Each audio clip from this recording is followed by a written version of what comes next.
Chiang झान ने खतरे को भांप लिया। तुरंत उसने अपने शरीर में जोरदार क्यूई को प्रसारित किया और इसे लंबे ब्लेड में इंजेक्ट किया, खुद को युद्ध के लिए तैयार किया।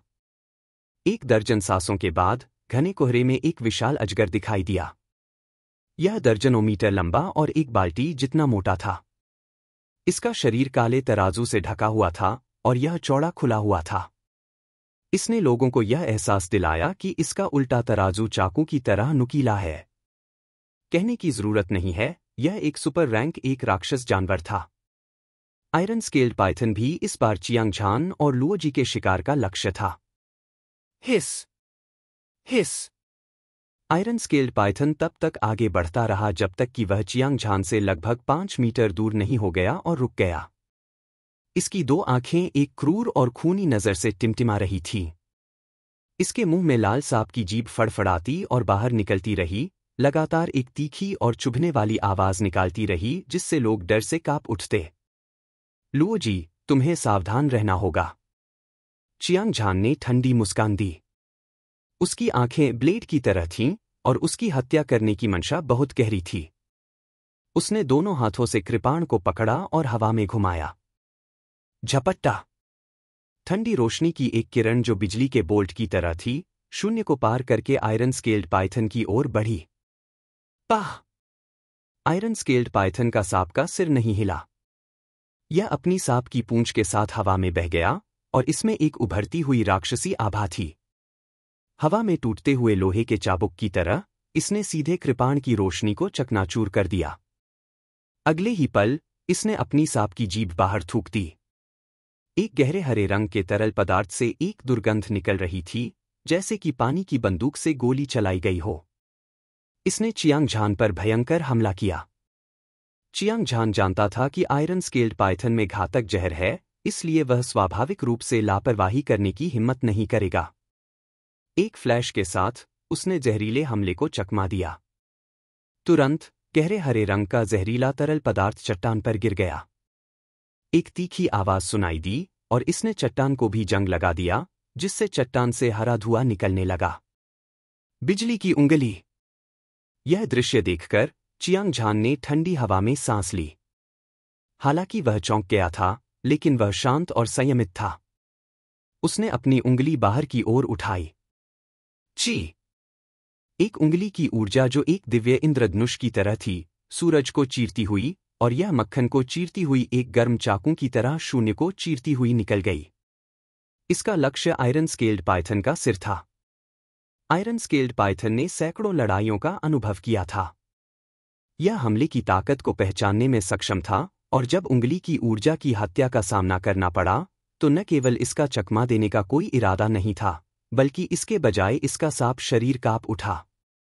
एक झटके के साथ यह एक तोप के गोले की तरह चियांग झान पर झपटा। वह बेहद तेज था। इससे भी अधिक भयानक यह था कि चियांग झान की उंगली का हमला उसके सिर पर लक्षित था, लेकिन यह तराजू की परतों से अवरुद्ध था। इससे कोई खतरा नहीं था। आयरन स्केल्ड पाइथन को सुपर फर्स्ट ग्रेड राक्षस जानवर के रूप में जाना जाता था। इसके शक्तिशाली हमले और भयानक विष के अलावा इसके शरीर पर स्टील से भी अधिक कठोर शल्कों ने भी बहुत बड़ी भूमिका निभाई। खासकर जब इसका सामना चियांग झान की लाइटनिंग फिंगर से हुआ, तो यह बस लाभ में था। यह स्थिति वैसी ही थी जैसे चियांग झान ने काले रंग के आदमी को मार डाला था। कितना शक्तिशाली जानवर है!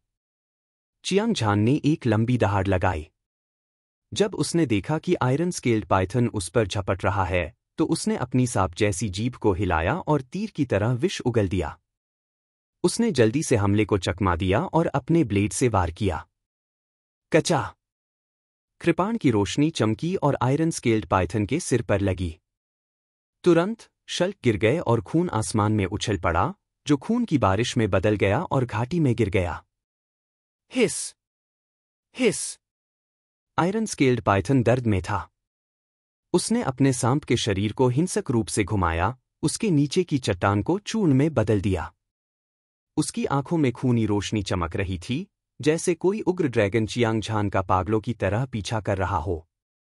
बिजली की उंगली। चियांग झान ने फिर से अपनी उंगली दिखाई।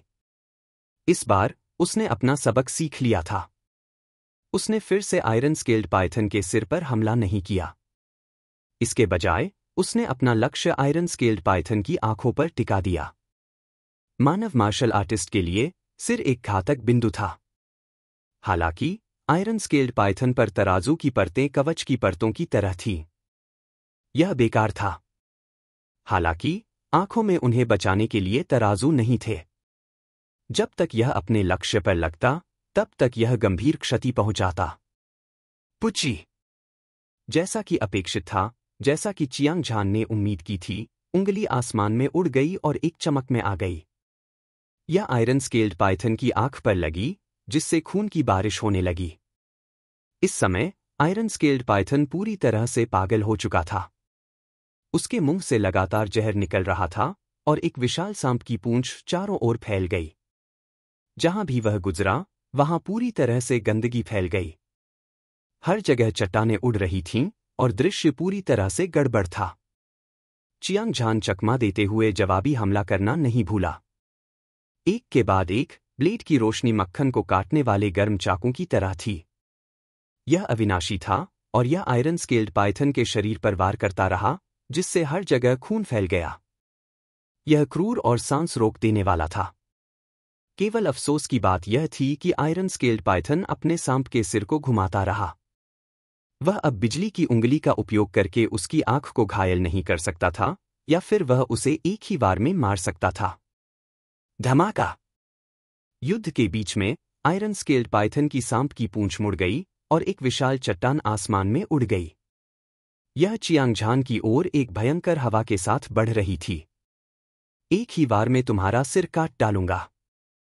चियांग झान ने अपनी पूरी ताकत इकट्ठी की और अपने ब्लेड से वार किया। हालांकि उसने विशाल चट्टान को चकनाचूर कर दिया था, लेकिन बल के कारण वह पीछे हट गया। उसकी क्यूई और रक्त में उथल-पुथल मच गई और उसने अपना मुंह खोला और मुंह भर खून थूक दिया। इससे बचा नहीं जा सकता था। हालांकि उसने पहले भी अविनाशी युद्ध राजा मंत्र की साधना की थी और उसका शरीर मजबूत था, लेकिन उसकी आध्यात्मिक ऊर्जा प्रबल थी। पल्स ओपनिंग स्टेज की 5वीं परत को तोड़ने के बाद उसकी ताकत 7वें परत के योद्धा से लड़ने के लिए पर्याप्त थी। हालांकि एक सुपर फर्स्ट ग्रेड दानव जानवर के रूप में आयरन स्केल्ड पाइथन की ताकत 8वें सेलेस्टियल लेयर योद्धा से भी अधिक थी। आमने सामने की लड़ाई में वह इसका मुकाबला नहीं कर सकता था। यह भी चियांग झान था। अगर यह पल्स ओपनिंग स्टेज का कोई और 5वां परत योद्धा होता, या यहां तक कि 6ठा परत योद्धा, या यहां तक कि 7वां परत योद्धा भी होता, तो वे निश्चित रूप से मर जाते। गड़गड़ाहट, गड़गड़ाहट। जब आयरन स्केल्ड पाइथन ने देखा कि चियांग झान घायल हो गया है, तो उसने तुरंत एक भयंकर हमला करने का अवसर लिया। उसने लगातार बड़ी बड़ी चट्टानें लुढ़काई और उन्हें हिंसक तूफान की तरह चियांग झान पर फेंका। चियांग झान ने भौहें सिकोड़ी। वह जानता था कि उससे सीधे लड़ना संभव नहीं था, इसलिए उसने तुरंत बाएं और दाएं चकमा दिया। उसने अवसर का फायदा उठाया और अपनी कृपाण से हमला किया। हालांकि वह आयरन स्केल्ड पाइथन को मार नहीं सका, लेकिन यह नुकसान पहुंचा सकता था और खून बहना बंद नहीं होगा, और यह निश्चित रूप से इस जानवर को मौत के घाट उतार सकता था। उसी समय आयरन स्केल्ड पाइथन का उन्मत्त हमला चियांग झान के पास पहुंचा। इसने अपना खूनी मुंह खोला, अपने तीखे नुकीले दांत दिखाए और इसने चियांग झान को खाना शुरू कर दिया। चियांग झान इसे स्पष्ट रूप से देख सकता था। आयरन स्केल्ड पाइथन ने अपना बड़ा मुंह खोला और इसने लोगों को हाथी को निगलने वाले सांप जैसा एहसास कराया। वे जहरीले दांत 1 फुट से अधिक लंबे थे और वे अतुलनीय रूप से तीखे थे। कोई कल्पना कर सकता है कि अगर उन्हें काट लिया जाता तो क्या होता। वह अपने दिल में चौंक गया और तुरंत अपनी शक्ति को सीमा तक धकेल दिया। शक्तिशाली शारीरिक शक्ति और विशाल और शक्तिशाली आध्यात्मिक ऊर्जा लंबे ब्लेड में इंजेक्ट की गई, जो अपनी पूरी ताकत से वापस लड़ने के लिए तैयार थी। लेकिन अगले ही पल उसकी आंखों में अचानक एक चमकदार रोशनी चमक उठी, क्योंकि लुओजी किसी अज्ञात समय पर आयरन स्केल्ड पाइथन के पास दिखाई दिया था। वह अपने हाथ में एक लंबी तलवार पकड़े हुए था और उसमें से ठंडी रोशनी निकल रही थी। कमीने, नरक में जाओ! एक जोरदार दहाड़ सुनाई दी। लुओजी ने तलवार को दोनों हाथों से पकड़ लिया और आयरन स्केल्ड पाइथन के शरीर पर वार किया। तलवार सांप के शरीर को चीरती हुई जमीन में धंस गई। हिस! आयरन स्केल्ड पाइथन ने एक खून जमा देने वाली चीख निकाली। उसका सांप का सिर मुड़ गया, मानो वह लुओजी पर हमला करना चाहता हो। ठीक इसी समय ब्लेड चमका और आयरन स्केल्ड पाइथन के शरीर पर वार किया। उसके बाद एक विशाल सांप का सिर आसमान में उड़ गया। उसका खून फव्वारे की तरह बह रहा था और सीधा शून्य में जा गिरा। आखिरकार मर गया। चियांग झान की सांस फूल रही थी। उसने आयरन स्केल्ड पाइथन का सिर काटने का अवसर जब्त कर लिया था। हालांकि भीषण युद्ध ने उसे थका दिया था और ऐसा लग रहा था जैसे उसके शरीर की सारी ऊर्जा खत्म हो गई हो। यह सब लुओजी की मदद की बदौलत था कि वह आयरन स्केल्ड पाइथन का शिकार करने में सक्षम था। अन्यथा उसके लिए सफल होना बेहद मुश्किल होता। हालांकि चियांग झान यह भी भूल गया था कि लाइटनिंग फिंगर ने भी बहुत योगदान दिया था, खासकर कटे हुए सिर के युद्ध कौशल ने। इसने और भी महत्वपूर्ण भूमिका निभाई थी, अन्यथा वह अवसर का लाभ उठाता। मरो मीझान, थोड़ी देर आराम करो और अपनी साधना के ठीक होने का इंतजार करो।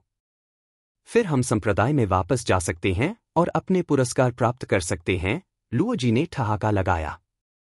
आयरन स्केल्ड पाइथन को मारने के बाद वह मिशन पूरा करने के बाद संप्रदाय के पुरस्कार प्राप्त करने में सक्षम होगा। उस समय नाड़ी खोलने के चरण की 7वीं परत तक आगे बढ़ने को स्वर्गीय मुट्ठी संप्रदाय के बाहरी संप्रदाय के शिष्यों के बीच एक क्षेत्रीय विशेषज्ञ माना जाता था। बेशक यह केवल एक साधारण मार्शल कलाकार के सापेक्ष था। अगर वह चियांग झान से मिलता तो वह उससे बिल्कुल भी मुकाबला नहीं कर पाता। चियांग झान ने सिर हिलाया। उसने अपनी छाती से कुछ आत्मा के पत्थर निकाले, अपनी आंखें बंद कीं और साधना की अवस्था में प्रवेश किया। समय पानी की तरह तेजी से बीत गया। जब चियांग झान ने अपनी आंखें खोलीं तो अगले दिन की सुबह हो चुकी थी। साधना की एक रात के बाद उसने महसूस किया कि उसकी साधना अपनी चरम अवस्था में लौट आई है। इसके अलावा उसने तेजी से प्रगति की थी, लगभग नाड़ी खोलने के चरण की 5वीं परत के शिखर तक पहुंच गया था। उसे डर था कि कुछ ही दिनों में होंगलोंग ऐसी असामान्य साधना गति के साथ अविनाशी युद्ध राजा मंत्र की साधना के अलावा इसका हाल ही में हुई 2 भीषण लड़ाइयों से कोई लेना देना नहीं था। जब उसका मन सोच रहा था तो उसकी नज़र लुओजी पर पड़ी। उसने पाया कि लुओजी एक पेड़ पर खड़ा था और उसकी आंखें लाल थीं, मानो वह पूरी रात सोया ही न हो। जाहिर है यह आदमी चिंतित था कि साधना करते समय उस पर राक्षस जानवरों द्वारा हमला किया जाएगा, इसलिए वह उसकी रखवाली कर रहा था। इस बिंदु के आधार पर उसे इस भाई पर यकीन था। मिस्टर झान, हम अब जा सकते हैं, लुओजी ने अपनी आंखें रगड़ी और थके हुए चेहरे के साथ कहा। चियांग झान की आंखों में जलन थी। उसने दर्जनों मीटर लंबी आयरन स्केल्ड पाइथन लाश उठाई और बाहर चला गया। हांगलोंग, हांगलोंग। चियांग झान और लुओजी अभी घाटी से बाहर निकले ही थे कि उन्होंने कुछ ही दूरी पर दिल दहलाने वाले विस्फोटों की एक श्रृंखला सुनी। ऐसा लग रहा था कि कोई भीषण युद्ध चल रहा है। मिस्टर झान, क्या आप वहां जाकर देखना चाहेंगे? अगर कोई घायल है तो भी हम मदद कर सकते हैं, लुओजी की आंखें चमक उठीं। एक पल में वह ऊर्जावान हो गया। मदद? मुझे डर है कि आप भाग्य बनाने के अवसर का लाभ उठाना चाहते हैं। चियांग झान का मुंह ऊपर की ओर मुड़ा हुआ था। वह लुओजी को बहुत अच्छी तरह से जानता था। यह आदमी बाहर से ईमानदार दिखता था, लेकिन अंदर से चालाक था। वह पैसे का लालची भी था। जब उसे भाग्य बनाने का मौका मिला तो उसे लगा जैसे उसे उत्तेजक इंजेक्शन लगा दिया गया हो। इसका मेरा यह मतलब नहीं था। हालांकि अगर कोई घायल होता है तो मैं उसका इलाज करूंगा। मेरे लिए उससे कुछ पैसे लेना सामान्य बात है। चलो, लुओजी ने खुद से कहा और चियांग झान को अनदेखा कर दिया। वह विस्फोट की दिशा में चला गया। चियांग झान के पास उनका पीछा करने के अलावा कोई विकल्प नहीं था। वे लगभग 1 दर्जन मीटर तक चले। उसने देखा कि 1 दर्जन से अधिक योद्धा सफेद कपड़े पहने एक युवा लड़की को घेर रहे हैं और उस पर हमला कर रहे हैं। अचानक उसकी आंखें चौड़ी हो गईं। उसकी निगाहें एक ब्लेड की तरह थीं, जो एक शक्तिशाली लड़ाई की भावना से फूट रही थी। यह एक धुएं की तरह था जो नौवें स्वर्ग को भेदने के कगार पर था। हमारे सामने खड़ी महिला, उसका रूप रंग सुंदर, कपड़े बर्फ की तरह सफेद, लंबे बाल उसके ठंडे चेहरे को ढके हुए थे। यह वास्तव में लिंग पियाओक्सु थी। वह घायल लग रही थी और उसके मुंह के कोने पर खून था। उसका शरीर गहरा लाल था और यह एक चौंकाने वाला दृश्य था। फिर भी उसकी आभा अभी भी पहले की तरह ही चुभने वाली ठंडी थी, मानो वह बर्फ की तलवार हो जो आकाश को भेदने में सक्षम हो। चियांग झान की आंखें तेज हो गईं और उसका खून खौल रहा था। उसके शरीर से एक शक्तिशाली युद्ध का इरादा फूट पड़ा और आकाश में उड़ गया। वह लिंग पियाओक्सु का आभारी था। पिछली बार जब उसका मैनेजर डू के साथ संघर्ष हुआ था तो प्रतिद्वंद्वी ने दयालुता से उस पर हमला किया था। उसके बाद स्वर्गीय मुट्ठी संप्रदाय के चौक में यह प्रतिद्वंद्वी ही था जो संकट को हल करने के लिए खड़ा हुआ था जब लिंग फेंग उसे मारना चाहता था। यह कहा जा सकता है कि लिंग पियाओक्सु ने उसकी जान बचाई थी। अगर वह इस समय बाहर नहीं खड़ा होता तो क्या उसे अभी भी एक आदमी माना जा सकता है? चियांग झान का दिमाग चकरा गया। उसने अपना लंबा ब्लेड निकाला और लिंग पियाओक्सु की सहायता के लिए तैयार हो गया। अरे नहीं, यह वास्तव में बड़ी बहन पियाओक्सु है जिसे घेर लिया गया था और उस पर हमला किया गया था। इसके अलावा वे सभी विशेषज्ञ हैं। यह परेशानी भरा होने वाला है। लुओजी की आंखें चमक उठीं और एक गंभीर भाव प्रकट हुआ। वास्तव में लिंग पियाओक्सु को घेरने और उस पर हमला करने वाले दर्जन भर मार्शल कलाकार सभी तेज गति से उछल रहे थे। प्रभाव के कारण शून्य कांप उठा और हवा बहने लगी। उनमें से पल्स ओपनिंग स्टेज के 8 पांचवीं परत के योद्धा थे। 6ठी परत के योद्धा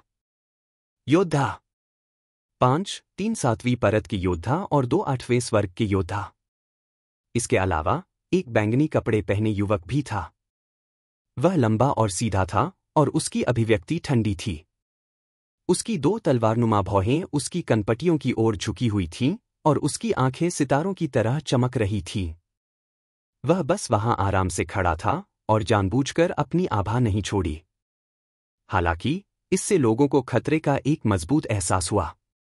यह व्यक्ति एक लंबे कृपाण की तरह था जिसे म्यान में रखा गया था।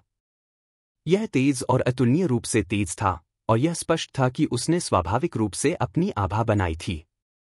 चियांग झान ने बैंगनी कपड़े पहने युवक को बहुत पहले ही देख लिया था क्योंकि उसकी क्यूई बहुत तेज थी।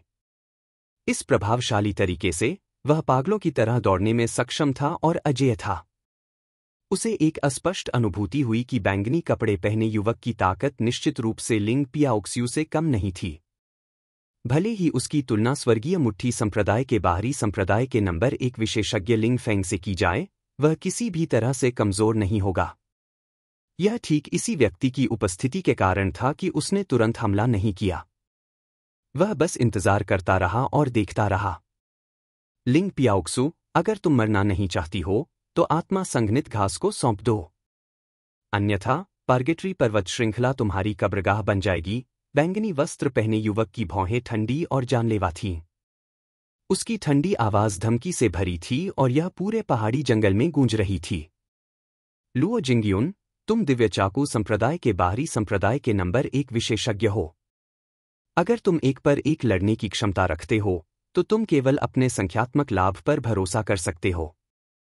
तुम किस तरह के नायक हो? लिंग पियाओक्सु के चेहरे पर भाव नहीं थे और उसकी अभिव्यक्ति ठंडी थी। भले ही वह दुश्मनों से घिरी हुई थी, लेकिन उसने डर का कोई संकेत नहीं दिखाया। अगर तुम एक पर एक लड़ना चाहती हो तो कोई समस्या नहीं है, लेकिन तुम्हें पहले आत्मा संघनित घास को सौंपना होगा। बैंगनी वस्त्र पहने युवक लुओ जिंगयुन ने बोलते हुए अपना हाथ हिलाया। उसने एक लंबा ब्लेड निकाला। तुरंत एक अतुलनीय रूप से तीक्ष्ण ब्लेड ऊर्जा आकाश में फैल गई और लिंग पियाओक्सु की ओर भयंकर रूप से आक्रमण किया। थंडर स्वॉर्ड तकनीक। लिंग पियाओक्सु ने एक लंबी दहाड़ लगाई। उसके सफेद हाथ ने हवा को पकड़ लिया और पतली हवा से एक लंबी तलवार प्रकट हुई। अगले ही पल उसने अपनी तलवार घुमाई और आगे की ओर वार किया। एक तीक्ष्ण तलवार ऊर्जा एक वज्र की तरह थी जो तीक्ष्ण ब्लेड ऊर्जा से टकराई। धमाका! एक विश्व हिलाने वाले विस्फोट के बाद दो शक्तिशाली ताकतें हवा में टकराईं और हिंसक रूप से टकराईं। अंत में वे दोनों ढह गए और एक तूफान में बदल गए जो पूरे क्षेत्र में फैल गया। युद्ध पूरी तरह से भड़क गया था। एक पल में लुओ जिंगयुन की आभा आसमान छू गई और उसकी युद्ध की मंशा 9 स्वर्गों तक बढ़ गई। उसके हाथ में लंबा ब्लेड लगातार वार कर रहा था और ब्लेड की घनी रोशनी अंतरिक्ष और समय को चीर रही थी।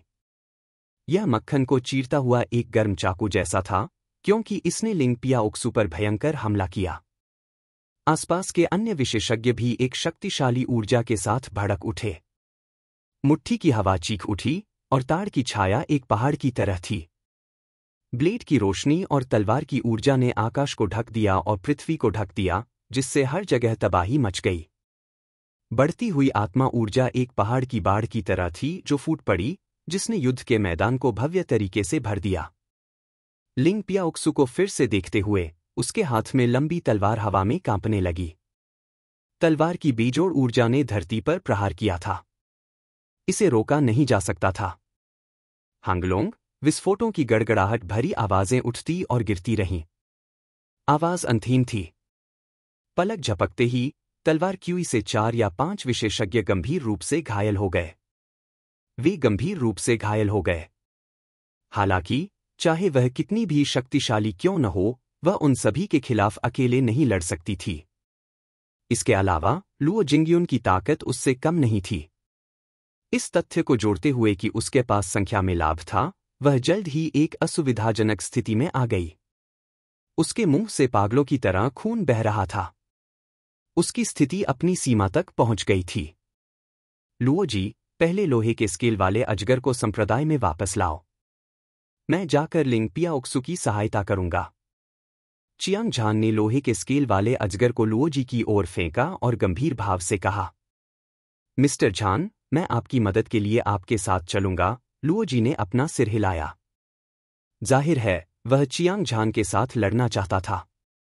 हालांकि लिंग पियाओक्सु के चारों ओर के योद्धा सभी विशेषज्ञ थे। उनमें से कोई भी लुओ जी से कमजोर नहीं था। चियांग झान उसे जोखिम लेने कैसे दे सकता था? नहीं, इस बार तुम्हें मेरी बात माननी होगी, अन्यथा भविष्य में मुझे तुम्हारे जैसा भाई नहीं मिलेगा। चियांग झान ने लुओ जी को घूर कर देखा। उसकी आवाज दृढ़ और निर्विवाद थी।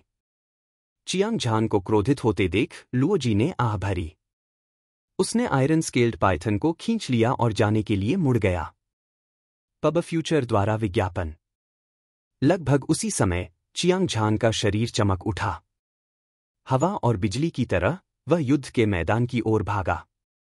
जैसे ही वह पल्स ओपनिंग स्टेज के 8वें लेयर के योद्धा के पास पहुंचा, उसके हाथ में मौजूद लंबा ब्लेड ठंडी रोशनी में बदल गया और प्रतिद्वंद्वी की गर्दन पर जा लगा। स्वूश! एक मानव सिर हवा में उठ गया। खून फव्वारे की तरह शून्य में बह गया, खून की बारिश में बदल गया। पल्स ओपनिंग स्टेज के 8वें लेयर के योद्धा को एक ही वार से तुरंत मार दिया गया। चियांग झान का हमला इतना शक्तिशाली था कि इससे पूरे दृश्य में कोलाहल मच गया। तुम कौन हो? दिव्य चाकू संप्रदाय के एक शिष्य पर चुपके से हमला करने की तुम्हारी हिम्मत कैसे हुई? वरिष्ठ शिष्य वह मर चुका है, लेकिन उसे 5वीं परत की पल्स ओपनिंग स्टेज चींटी ने मार डाला। यह कैसे संभव है? यह कोई भ्रम नहीं हो सकता, है ना? वरिष्ठ शिष्य व 8वीं परत का पल्स ओपनिंग स्टेज योद्धा है, उसे एक ही वार से कैसे मारा जा सकता है? विस्मयादिबोधक ज्वार की लहरों की तरह लग रहे थे। चियांग झान को देखते ही लुओ लिन्युन की आंखें चमक उठीं। उसने जो देखा उससे वह स्पष्ट रूप से आश्चर्यचकित था। अन्य लोग हैरान और अवाक थे। एकमात्र 5वीं परत का पल्स ओपनिंग स्टेज योद्धा एक ही वार से 8वें स्वर्ग के योद्धा को मार सकता था? क्या वह अभी भी इंसान था? वे लगभग अपनी आंखों पर विश्वास नहीं कर पा रहे थे, लेकिन खूनी सच्चाई उनके सामने थी और उनके पास इस पर विश्वास करने के अलावा कोई विकल्प नहीं था। उसी समय लिंग पियाओक्सु को भी लगा कि उसका दिल तेजी से धड़क रहा है, मानो वह उसके गले से बाहर निकल जाएगा। उसका चेहरा अविश्वास से भरा हुआ था। चियांग झान के अचानक प्रकट होने से लोगों को ऐसा लगा कि मानो आसमान से कोई दिव्य हथियार उतर आया हो। इसके अलावा उसने एक ही वार में पल्स ओपनिंग स्टेज के 8वें लेयर के योद्धा को मार गिराया था, और उसकी अविश्वसनीय ताकत और भी अविश्वसनीय थी।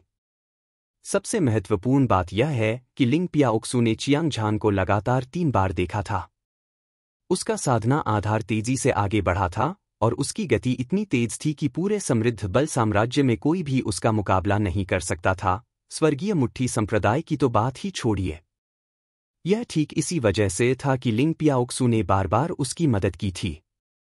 हालांकि उसने शुरू में सोचा था कि चियांग झान की प्रतिभा खराब नहीं है और भविष्य में उसके पास एक शक्तिशाली मार्शल कलाकार बनने का मौका हो सकता है। उसने कभी नहीं सोचा था कि चियांग झान एक दिन सामने आकर उसकी मदद करेगा। आपको पता होना चाहिए कि इस बार उस पर हमला करने वाले सभी लोग दिव्य चाकू संप्रदाय के विशेषज्ञ थे। उनमें से लुओ जिंगयुन दिव्य चाकू संप्रदाय के बाहरी संप्रदाय के नंबर 1 विशेषज्ञ थे, जो 10वीं परत के शीर्ष योद्धा थे। अन्य भी बहुत शक्तिशाली थे। इस समय चियांग झान अभी भी बहादुरी से खड़ा था। यह दिखाने के लिए पर्याप्त था कि वह एक ऐसा व्यक्ति था जो दयालुता का बदला चुकाना जानता था, एक अडिग व्यक्ति। केवल अफसोस की बात यह थी कि आज की स्थिति बहुत खतरनाक थी। भले ही चियांग झान ने पल्स ओपनिंग स्टेज के 8वें परत के योद्धा को आश्चर्यचकित कर दिया हो, फिर भी वह युद्ध की लहर को मोड़ने और युद्ध की लहर को जीत में बदलने में सक्षम नहीं होगा। यह सोचते हुए लिंग पियाओक्सू ने अपनी भौहें सिकोड़ ली। उसने चियांग झान को घूरते हुए कहा, चियांग झान, आज का खतरा ऐसा नहीं है जिसे तुम अकेले हल कर सकते हो। अगर तुम मरना नहीं चाहते तो तुरंत यहां से चले जाओ, नहीं तो तुम मर जाओगे। मैं समझता हूं कि तुम्हारा क्या मतलब है, लेकिन तुमने पहले भी मेरी मदद की है। मुझे तुम्हारी दयालुता का बदला चुकाना है। चियांग झान ने अपना सिर हिलाया। उसकी आंखें दृढ़ थीं और उसका लड़ने का इरादा उबल रहा था। उसके हाथ में लंबा ब्लेड हवा में हिल रहा था, जिससे ठंडी और चमकदार रोशनी निकल रही थी। बेटे, तुम निश्चित रूप से मर चुके हो। तुमने दिव्य चाकू संप्रदाय के एक शिष्य को मारने की हिम्मत कैसे की? आज मैं तुम्हें 1,00,000 टुकड़ों में काट दूंगा और तुम्हारी हड्डियों को जलाकर राख कर दूंगा। लुओ जिंगयुन का चेहरा उदास था, उसकी आंखें भयंकर थीं और उसकी ठंडी आवाज उत्तरी सागर की गहरी बर्फ की तरह लग रही थी। यह तीव्र हत्या के इरादे से भरी हुई थी। तो यह दिव्य चाकू संप्रदाय का एक शक्तिशाली योद्धा है। चियांग झान चौंक गया। दिव्य चाकू संप्रदाय की एक मजबूत नींव थी और यह हजारों सालों से चला आ रहा था। संप्रदाय के अंदरूनी हिस्से में छिपे हुए ड्रैगन और दुबके हुए बाघ थे। आसमान में जितने बादल थे, उतने ही विशेषज्ञ थे। स्वर्गीय मुट्ठी संप्रदाय और विशाल तलवार संप्रदाय के साथ वे समृद्ध बल साम्राज्य के 3 प्रमुख संप्रदायों के रूप में जाने जाते थे। उनकी शक्ति इतनी मजबूत थी कि साम्राज्य का शाही परिवार भी उन्हें अपने साथ जोड़ने की कोशिश कर रहा था। वे उन्हें अपमानित करने की हिम्मत नहीं कर पाए। हालांकि चियांग झान को इसकी परवाह नहीं थी। तो क्या हुआ अगर वे दिव्य चाकू संप्रदाय के विशेषज्ञ थे? अगर उन्होंने लिंग पियाओक्सू पर हमला करने की हिम्मत की, तो वे सभी मर जाएंगे। वरिष्ठ भाई लुओ, बस इस बच्चे को मेरे पास छोड़ दो। तुम और दूसरे वरिष्ठ भाई लिंग पियाओक्सू से निपट लेंगे। अचानक भूरे कपड़े पहने एक युवक भीड़ से अलग खड़ा हुआ। उसका शरीर दुबला-पतला था। वह एक बांस के खंभे जैसा था और उसके हाथ में लंबा ब्लेड गहरा लाल था। यह भयानक ठंड थी और एक नज़र में यह स्पष्ट था कि वह एक घातक हथियार था। वह ठंडी मुस्कान के साथ मुस्कुराया। उसका शरीर एक क्यू उत्सर्जित कर रहा था जो केवल एक शीर्ष 7वें स्तर के पल्स ओपनिंग स्टेज योद्धा के पास हो सकता है, और वह एक दुर्जेय तरीके से चियांग झान पर हमला कर रहा था। सिर्फ तुम्हारे साथ? चियांग झान के मुंह का कोना सिकुड़ गया और उसके चेहरे पर एक ठंडी मुस्कान उभर आई। जाहिर है उसने चियांग झान को गंभीरता से नहीं लिया। अज्ञानी मूर्ख, तुम मुझे नीची नजर से देखने की हिम्मत कैसे कर रहे हो? तुम मौत को दावत दे रहे हो। भूरे रंग के युवक की आंखें आग की लपटों से जल रही थीं। जाहिर है वह चियांग झान के अहंकारी रवैये से क्रोधित था। वास्तव में वह दिव्य चाकू संप्रदाय के बाहरी घेरे के शिष्यों में एक विशेषज्ञ था। पल्स ओपनिंग स्टेज के 7वें स्तर का एक शीर्ष योद्धा, उसका साधना आधार चियांग झान से 2 ग्रेड अधिक था। इसके अलावा जब चियांग झान ने वरिष्ठ भाई हे को मार डाला, तो वह चुपके से हमले से खुद का बचाव करने में सक्षम था। अन्यथा उसके लिए सफल होना असंभव होगा। ऐसी परिस्थितियों में उसे खुद पर पूरा भरोसा था। उसने अपना शरीर सीधा किया और तुरंत एक गड़गड़ाहट की आवाज निकाली। बिना किसी लागत के ब्लेड पर जोरदार आध्यात्मिक ऊर्जा की लहरें इकट्ठी हुईं। तुरंत लंबा ब्लेड कांप उठा और भनभना उठा। इसने एक चमकदार और धधकती रोशनी उत्सर्जित की। ऐसा लग रहा था जैसे अंदर कोई सूरज छिपा हो। पहाड़ को चीरने वाली कृपाण तकनीक। स्विश। भूरे कपड़े पहने युवक ने जोर से दहाड़ लगाई। उसने अपनी कृपाण से वार किया और उसके ब्लेड से ठंडी रोशनी फूट पड़ी। यह मक्खन को काटने वाले गर्म चाकू की तरह था और वह चियांग झान की ओर बढ़ा। एक ही वार में तुम्हारा सिर काट डालो। चियांग झान की आंखों में हत्या की मंशा चमक उठी। तुरंत उसने अपनी शक्तिशाली शारीरिक शक्ति और जोरदार आध्यात्मिक ऊर्जा को प्रसारित किया और उसे अपने लंबे ब्लेड में डाल दिया। फिर उसने एक अद्वितीय ब्लेड ऊर्जा को छोड़ा जो आकाश में उड़ गई। धमाका! एक हिंसक विस्फोट हुआ और शक्तिशाली ब्लेड ऊर्जा बेहद तेज थी। कृपाण क्यूई अभी कृपाण क्यूई से टकराई थी, फिर भी इसने उसे सड़ी हुई लकड़ी की तरह कुचल दिया था। न केवल यह कमजोर नहीं हुआ, बल्कि आकाश से नीचे गिरते ही यह और भी अधिक शक्तिशाली हो गया। उसने भूरे कपड़े पहने युवक को 2 हिस्सों में काट दिया था। फिर खून आसमान में बह निकला। इसने आसमान को लाल कर दिया। हिस पब फ्यूचर द्वारा विज्ञापन। यह दृश्य देखकर लुओ जिंगयुन सहित दिव्य चाकू संप्रदाय के सभी विशेषज्ञ ठंडी हवा की सांस लेने से खुद को रोक नहीं पाए। उनकी आंखें सदमे से भरी हुई थीं, जैसे कि उन्हें दिन के उजाले में एक भूत का सामना करना पड़ा हो। अगर यह कहा गया था कि चियांग झान पर सीनियर ब्रदर हे को एक पल में मारकर चुपके से हमला करने का संदेह था, तो यह सब उसकी असली ताकत की वजह से था। उसने एक ही बार में पल्स ओपनिंग स्टेज के शिखर 7वें लेयर के योद्धा को मार डाला था। ऐसी असामान्य ताकत, यह लगभग सभी की कल्पना की सीमाओं को पार कर गई थी।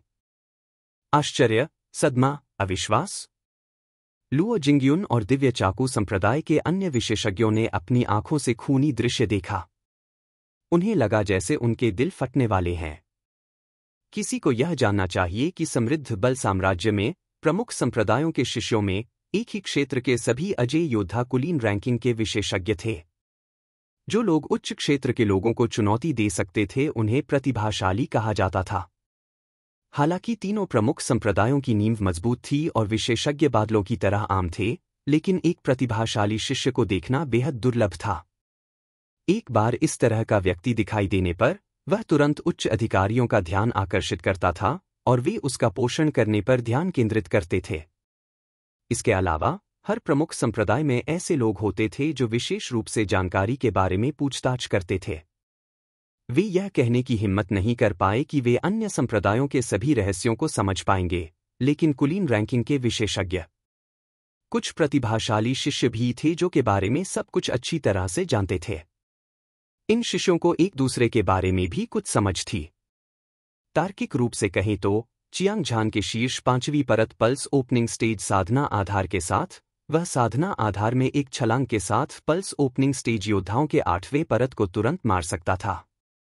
एक शीर्ष 7वीं परत योद्धा इतनी शक्तिशाली ताकत के साथ, वह स्वर्गीय मुट्ठी संप्रदाय के बाहरी संप्रदाय का एक कुलीन योद्धा होना चाहिए। प्रतिभाशाली लोगों में एक प्रतिभाशाली, लेकिन लुओ जिंगयुन और दिव्य चाकू संप्रदाय के अन्य विशेषज्ञ, कोई नहीं जानता था कि वह कौन था। एक पल में चियांग झान सभी की आंखों में रहस्य से भर गया। विशेष रूप से पल्स ओपनिंग स्टेज, 6ठी परत और 7वीं परत के योद्धाओं की आंखें उस पर टिकी हुई थीं। जाहिर है वे डर से भरे हुए थे, मानो वह इंसान ही न हो। वह प्राचीन प्रागैतिहासिक काल का एक बेजोड़ शैतान था। और कौन है जो मौत से नहीं डरता? आओ और मुझसे लड़ो।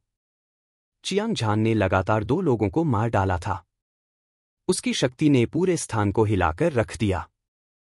जब उसने अपने सामने एक युवक को देखा तो उसकी आंखों में चमक आ गई। यह आदमी लंबा और मजबूत था, जिसकी पीठ और कमर मजबूत थी। उसके शरीर से एक मजबूत और शक्तिशाली क्यू निकल रहा था जो भूरे रंग के युवक से भी ज्यादा मजबूत था। वह पल्स ओपनिंग स्टेज योद्धा की 8वीं परत थी। चियांग झान ने उसे चुनौती दी थी और हालांकि ऐसा लग रहा था कि वह घमंडी और दबंग था, लेकिन वास्तव में इसमें एक गहरा अर्थ छिपा था। क्योंकि दिव्य चाकू संप्रदाय में सबसे अधिक योद्धा थे और लुओ जिंगयुन उनमें सबसे मजबूत था। लिंग पियाओक्स्यू। अगर वह घायल नहीं होती तो शायद वह उनसे लड़ पाती, लेकिन अब वह उनसे मुकाबला नहीं कर सकती थी। वह ज्यादा से ज्यादा दुश्मन को रोक सकती थी। ऐसी परिस्थितियों में वह जिस दुश्मन का सामना कर रहा था। इस 8वें layer of pulse opening stage योद्धा के अलावा 2 7वें लेयर योद्धा और 4 छठे लेयर योद्धा भी थे। यह कल्पना की जा सकती थी कि स्थिति कितनी खतरनाक थी। यह ठीक इसी वजह से था कि उसने एक छिपकर हमला किया, जिसमें एक 8वें layer of pulse opening stage योद्धा की तुरंत मौत हो गई। फिर उसने अपनी सारी ऊर्जा ग्रेक पड़े पहने युवक को मारने पर केंद्रित कर दी। हालांकि दबाव कम हो गया था, लेकिन स्थिति अभी भी आशावादी नहीं थी। इसलिए उसने इस तथ्य का लाभ उठाने का फैसला किया कि वह अभी भी अपनी चरम स्थिति में था। वह किसी भी कीमत पर इस 8वें layer of pulse opening stage योद्धा को मार देगा, जिसकी ताकत लुओ जिंगयुन के बाद दूसरे नंबर पर थी। अगर वह सफल होता तो अभी भी संभावना थी कि वह हार को जीत में बदल सकता था। अन्यथा आज की लड़ाई में संभावनाएं उसके खिलाफ थीं। चूंकि तुम मुझे चुनौती देना चाहते हो, इसलिए मैं, झाओ जून, इसे सहर्ष स्वीकार करूंगा, लंबे कद के युवक ने ठंडे स्वर में कहा। उसकी आंखों में शक्तिशाली युद्ध की भावना भरी हुई थी। एक कदम के साथ वह भीड़ से बाहर निकला और चियांग झान का सामना किया। यह एक आदमी है। चियांग झान ने अपना अंगूठा बाहर निकाला और अपने प्रतिद्वंद्वी की प्रशंसा की। वह मन ही मन उत्साहित था। जब तक वे एक दूसरे से लड़ते रहेंगे, वह बचने के एक छोटे से अवसर के बदले में अपने प्रतिद्वंद्वी को मार सकेगा। जब वह सोच रहा था, उसने अपनी साधना को चरम सीमा तक धकेल दिया। उसके हाथ में लंबा ब्लेड हिल गया। जैसे ही वह हमला करने वाला था, उसने एक व्यंग्यात्मक आवाज सुनी। तुम अभी भी जवान हो, लेकिन तुम्हारे पास बहुत सारी तरकीबें हैं। दुर्भाग्य से मैं मूर्ख नहीं बनूंगा, लुओ जिंगयुन ने अपना सिर हिलाया और तिरस्कार के साथ कहा, जूनियर भाई झाओ, इस बच्चे की ताकत तुम्हारी ताकत से कम नहीं है। भले ही तुम उसे मार सको। इसके अलावा हमारे पास फायदा है। उनसे अकेले लड़ने की कोई जरूरत नहीं है। खुद को झाओ जून कहने वाले लंबे युवक ने भौहें सिकोड़ी, मानो वह लुओ जिंगयुन की राय से सहमत नहीं था। हालांकि चूंकि प्रतिद्वंद्वी दिव्य चाकू संप्रदाय के बाहरी संप्रदाय का नंबर 1 विशेषज्ञ था, इसलिए उसने अवज्ञा करने की हिम्मत नहीं की। असहाय होकर उसने अपने साथी शिष्यों की ओर हाथ हिलाया, सब लोग एक साथ हमला करो। इससे पहले कि उसकी आवाज धीमी हो जाए, वह आगे बढ़ा। उसने झुककर मुक्का मारा।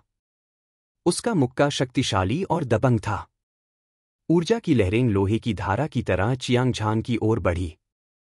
उसी समय दिव्य चाकू संप्रदाय के अन्य विशेषज्ञों ने भी चियांग झान पर अपने सबसे शक्तिशाली हमले किए। एक अराजक युद्ध शुरू हो गया था। बिजली की उंगली। भीड़ के भयंकर हमलों का सामना करते हुए चियांग झान निडर था।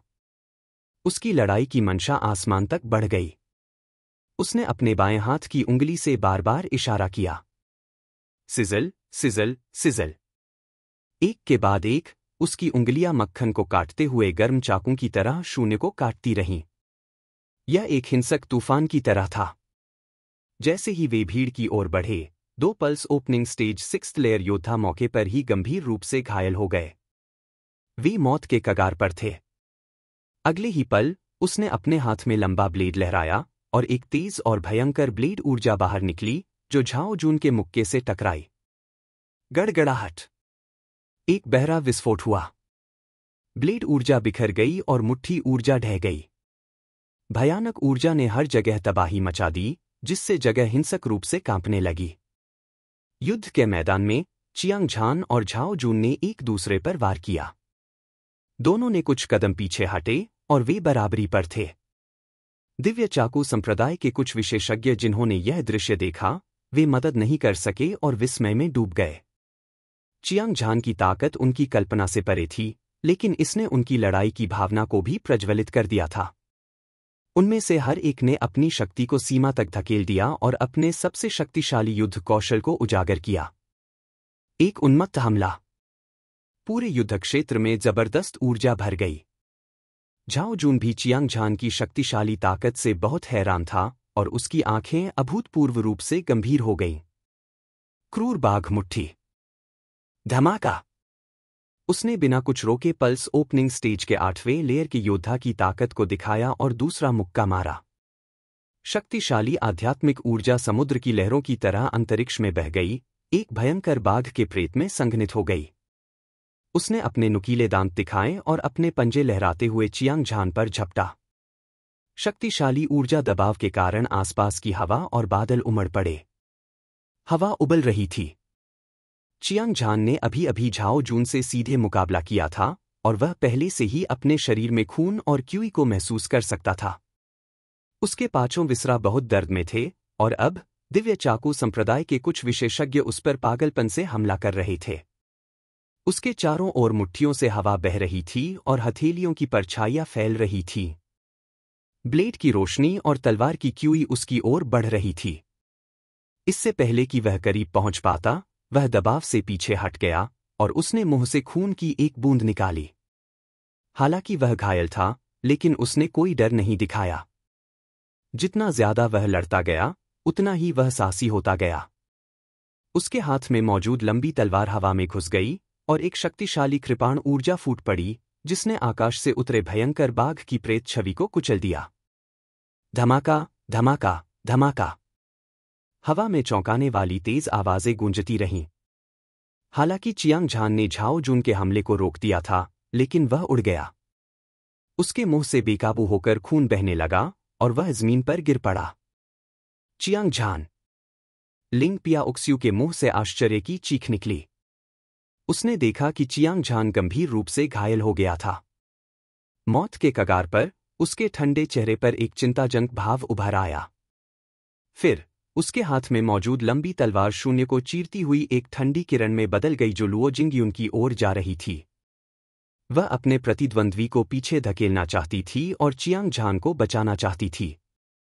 हालांकि यह अफसोस की बात थी कि वह चाहती तो थी, लेकिन वह इतनी मजबूत नहीं थी। इस शर्त पर कि वह गंभीर रूप से घायल थी, वह लुओ जिंगयुन का मुकाबला नहीं कर सकती थी। वह उसके ब्लेड से अवरुद्ध हो गई और 4 या 5 कदम पीछे हट गई। खतरनाक, बेहद खतरनाक। चियांग झान लगभग एक निराशाजनक स्थिति में था। वह संख्या में कम था और गंभीर रूप से घायल था। वह एक मरे हुए आदमी की तरह जमीन पर निश्चल पड़ा था। इस समय दिव्य चाकू संप्रदाय के कुछ विशेषज्ञों ने उसे घेर लिया था। उनमें से प्रत्येक की आंखों में एक भयंकर भाव था। वे बाघों और भेड़ियों की तरह थे, जो तीव्र हत्या के इरादे से फट रहे थे। तुम अभी नहीं मरोगे। उनमें से झाओ जून ने दहाड़ते हुए एक मुक्का मारा। उसके मुक्के की अद्वितीय शक्ति एक पहाड़ी बाढ़ के विस्फोट की तरह थी, जो हिंसक रूप से चियांग झान की ओर बढ़ रही थी। शक्तिशाली ऊर्जा ने आसपास के क्षेत्र में जंगली हवाओं को चीखने के लिए प्रेरित किया, जिससे हवा उबलने लगी। ऐसा लग रहा था जैसे पूरी दुनिया चौंक गई हो। झाओ जून, अगर तुमने चियांग झान को मारने की हिम्मत की, तो मैं तुम्हें टुकड़ों में काट दूंगी और तुम्हारी राख को बिखेर दूंगी, लिंग पियाओक्सू ने गुस्से से चिल्लाया। उसकी पतली भौहें ऊपर उठ गईं और उसकी आंखें लाल हो गईं। ऐसा लग रहा था जैसे वह पागल हो गई हो। उसने अपने शरीर की सारी आध्यात्मिक ऊर्जा को बाहर निकलने के लिए उकसाया। तुरंत उसके शरीर पर आभा हिंसक रूप से बढ़ गई, जैसे कि समुद्र में एक राक्षसी लहर उठी हो।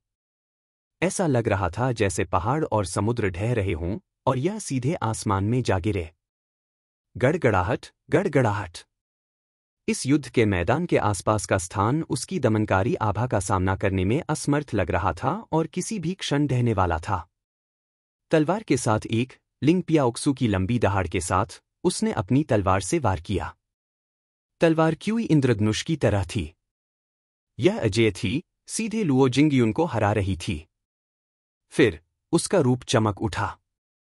वह संकट आने से पहले चियांग झान पर झपटी, उसे बचाना चाहती थी। हालांकि अगले ही पल उसका शरीर अचानक हिलना बंद हो गया। उसकी दोनों आंखें दूर से चियांग झान को घूर रही थीं। वह आश्चर्य से भर गई, क्योंकि चियांग झान, जो एक मरे हुए आदमी की तरह दिख रहा था, अचानक इस पल उछल पड़ा। उसकी हरकतें तेज, भयंकर और साफ सुथरी थीं। उसने न केवल घातक प्रहार को चकमा दिया, बल्कि उसने हमले को भी चकमा दिया। उसके हाथ में लंबा ब्लेड हवा में लहराया और एक बेजोड़ ब्लेड ऊर्जा फूट पड़ी। इसने हवा में एक गोलाकार चाप बनाया और हवा में चमकते हुए झाओ जून और अन्य लोगों की गर्दन को छूते हुए निकल गया। इसने खून की बारिश कर दी। फुसफुसाहट, फुसफुसाहट, फुसफुसाहट। इस समय बिना किसी अपवाद के दिव्य चाकू संप्रदाय के सभी विशेषज्ञों के सिर खून से छेद दिए गए थे। ब्लेड घुमाया गया और उनके सिर जमीन पर गिर गए। चियांग झान ने एक ही वार में सभी दुश्मनों को मार गिराया था। एक फ्लैश के साथ वह लिंग पियाओक्स्यू के बगल में दिखाई दिया। आप घायल नहीं हैं? लिंग पियाओक्स्यू ने चौंकते हुए पूछा। मैंने अभी आपको चिंतित किया था। चियांग झान ने हल्के से मुस्कुराया। उसकी नजर लुओ जिंगयुन पर पड़ी और एक गहरी हत्या की मंशा प्रकट हुई।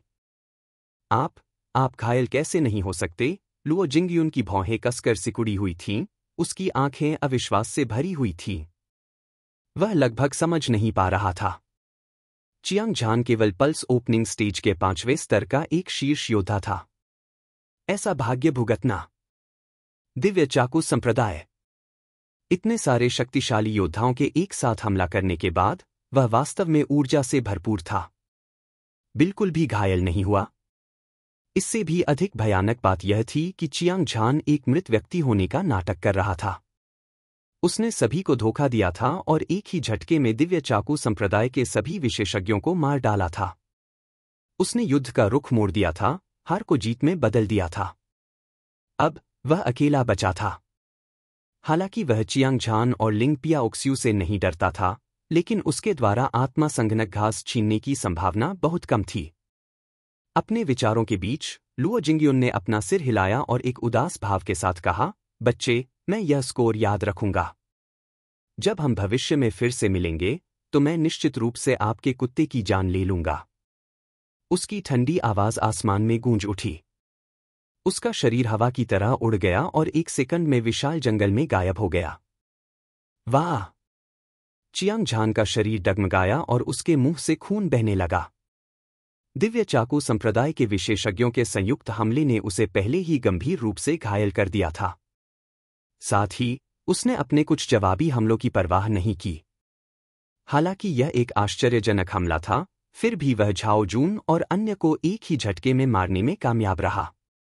हालांकि उसकी चोटें और भी बदतर हो गई थीं और उसका पूरा शरीर लंगड़ा हो गया था।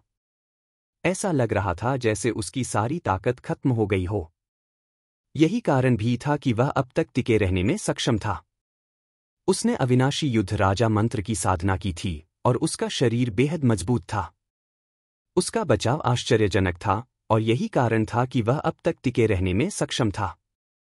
अगर यह पल्स ओपनिंग स्टेज के किसी अन्य शीर्ष 5वीं परत के योद्धा होते तो वे निश्चित रूप से मर जाते। चियांग झान, इस बार आपकी मदद के लिए धन्यवाद। लिंग पियाओक्स्यू ने चियांग झान को देखा और एक अनोखी मुस्कान प्रकट की। उसके जेड जैसे हाथ ने हवा में एक पकड़ने वाली हरकत की और एक गहरे लाल रंग की दवा की गोली हवा में से प्रकट हुई। यह रक्त जिनसेंग की गोली है। यह आपकी चोटों को ठीक कर सकती है। चियांग झान ने रक्त जिनसेंग की गोली के नाम के बारे में सुना था। ऐसा कहा जाता था कि इसे 100 साल पुराने रक्त जिनसेंग का उपयोग करके परिष्कृत किया गया था। यह बहुत कीमती था और इसका चमत्कारी उपचार प्रभाव था। वह मंद मंद मुस्कुराया। वह औपचारिकता पर खड़ा नहीं था। उसने दवा की गोली ली और उसे निगल लिया। तुरंत उसने महसूस किया कि उसके गले से उसके आंतरिक अंगों में एक गर्म धारा प्रवाहित हुई और उसकी चोटें ठीक होने लगीं। अभी अभी हुई लड़ाई में उसकी चोटें बेहद गंभीर थीं। सामान्य परिस्थितियों में उसे अपनी चरम स्थिति में आने में कम से कम 1 महीना लग जाता। हालांकि जैसे ही रक्त जिनसेंग की गोली ने असर दिखाया, उसके शरीर से गर्म हवा की लहरें निकलने लगीं। उसके कपड़े पसीने से भीगे हुए थे और उसके सारे छिद्र खुल गए थे। गंदे खून की धारें निकल रही थीं। एक क्षण बाद चियांग झान के शरीर से एक तेज गति निकली। धुएं के गुबार की तरह यह आसमान में उछल गया। न केवल उसकी चोटें ठीक हो गईं, बल्कि उसकी चोटें भी ठीक हो गईं। होंगलोंग की साधना का आधार एक बार फिर से बेहतर हो गया था और वह पल्स ओपनिंग स्टेज छठी परत को तोड़ने का अवसर लगभग महसूस कर सकता था। प्यूरगेटरी पर्वत श्रृंखला खतरे से भरी हुई है। पियाओक्स्यू, आपको जल्दी से जल्दी अपनी चोटों से उबरना चाहिए। मैं आपकी रक्षा करूंगा।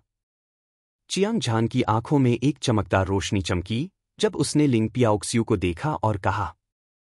अभी अभी हुई भीषण लड़ाई में लिंग पियाओक्स्यू को भी गंभीर चोट लगी थी। उसे जल्द से जल्द ठीक होना था, अन्यथा परिणाम अकल्पनीय होंगे।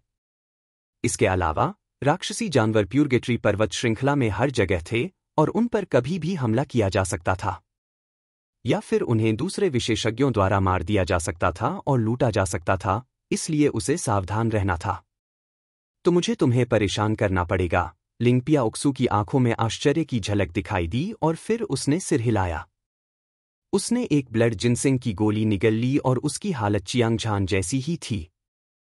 उसके शरीर से भाप निकलती रही। पसीने ने उसके कपड़ों को भिगो दिया और उसके शरीर से चिपक गया। इससे उसका सुंदर और सुडौल फिगर सामने आया। उसके कर्व्स परफेक्ट थे। यह लुभावना था। यह दृश्य देखकर चियांग झान का दिल कांप उठा और उसका खून खौल उठा। हालांकि वह उसे देखने से बचना चाहता था, लेकिन उसकी दोनों आंखें चुंबक की तरह आकर्षित हो रही थीं और वह उन्हें हटा नहीं सका। चियांग झान, तुम्हें आज जो कुछ हुआ उसके बारे में किसी को बताने की अनुमति नहीं है, अन्यथा तुम्हारे साथ झगड़े के लिए मुझे दोष मत देना। चियांग झान को अपनी ओर घूरते देखकर लिंग पियाओक्स्यू ने तुरंत प्रतिक्रिया व्यक्त की। उसने तुरंत अपनी शक्ति का उपयोग करके अपने कपड़ों को वाष्पित कर दिया और ठंडे चेहरे से कहा, मैंने कुछ नहीं देखा, चिंता मत करो। चियांग झान ने अपना सिर हिलाया और उसके मुंह का कोना सिकुड़ गया। वह मुड़ा और पर्वत श्रृंखला के किनारे की ओर चला गया। देखो, यह वरिष्ठ बहन लिंग पियाओक्स्यू है। देवी, मैंने वास्तव में देवी को फिर से देखा। मैं बहुत खुश हूं। क्या हो रहा है? वरिष्ठ लिंग पियाओक्स्यू और चियांग झान साथ साथ चल रहे हैं। उनका रिश्ता क्या है? 3 दिन बाद चियांग झान और लिंग पियाओक्स्यू स्वर्गीय मुट्ठी संप्रदाय में लौट आए। रास्ते में उन्हें अनगिनत बाहरी मंडली के शिष्यों ने देखा। तुरंत वे ज्वार की लहर की तरह चिल्लाए। एक के बाद एक चर्चाएं शुरू हो गईं। हर कोई चियांग झान को देख रहा था। उनकी आंखें ईर्ष्या, जलन और घृणा से भरी हुई थी। इससे बचा नहीं जा सकता था। लिंग पियाओक्स्यू स्वर्गीय मुट्ठी संप्रदाय के अनगिनत बाहरी शिष्यों के दिलों में देवी थी। इसके अलावा उसका व्यक्तित्व ठंडा था और वह घमंड से भरी हुई थी। कोई भी आदमी कभी उसके करीब नहीं आ पाया था। वह कांटों वाले गुलाब की तरह थी। हालांकि वह सुंदर थी, लेकिन उसे केवल दूर से ही देखा जा सकता था और देखा नहीं जा सकता था।